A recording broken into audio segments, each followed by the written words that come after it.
లోకమును దాని ఆశయు గతించిపోవును, కానీ దేవుని చిత్తమును జరిగించువాడు.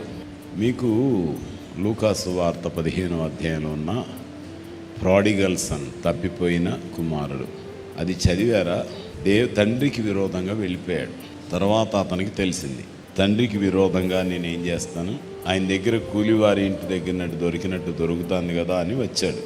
అంటే కొంతమంది యవనస్తులు కానీ పెద్దవారు కానీ, మాకు కూడా అట్లాంటి పరిస్థితి వస్తే మేము కూడా వస్తాం అన్నాడు. ఎలాంటి పరిస్థితి?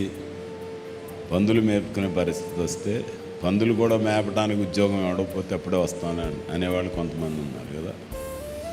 నీకు అలాంటి అవకాశం కూడా రాదు, తిరిగి వచ్చే అవకాశం కూడా రాదేమో, చూసుకోవాలి. కొంతమంది నేడు నిజంగా నీవు నాతో కూడా పరదేశంలో ఉంటావని యేసుప్రభువే చెప్పాడు కదా. అప్పుడు అంటే సిలువ వేయబట్టం నీ చిత్తమా? కొట్టబట్టం, కొరడాలతో కొట్టించుకునే పరిస్థితి దాకా రావటం నీకు ఇష్టమా? ఏమంటాం, దోపిడీ దొంగగా ఉండటం నీకు ఇష్టమా? జూదగాడిగా వ్యభిచారిగా ఉండటం నీకు ఇష్టమా? అక్కడ పట్టబడి కొట్టబడి చంపబట్టం నీకు ఇష్టమా? అప్పుడు నీ పక్కన యేసుక్రీస్తు ఉంటాడా? సిలువలో ఆ దొంగలకి మధ్యలో యేసుప్రభు ఉన్నాడు. ఇప్పుడు నీవు దుర్మార్గంగా జీవించినప్పుడు యేసుక్రీస్తు అక్కడ ఉంటాడా? దేవుని వాక్యం చెప్తుంది, బుద్ధిపూర్వకంగా పాపం చేసిన వానికి ఇక భయంకరమైన వేదనే తప్ప అతనికి కృప లేదు కదా.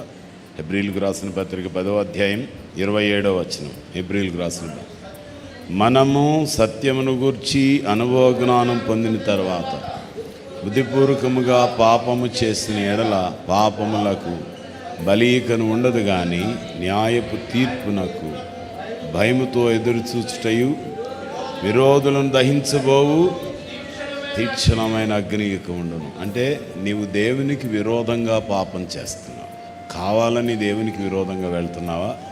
యవన బిడ్డలారా, యవన కుమార్తెలారా, కుమారులారా, పెద్దవారులారా, ప్రేమతో జ్ఞాపకం చేస్తున్నావు.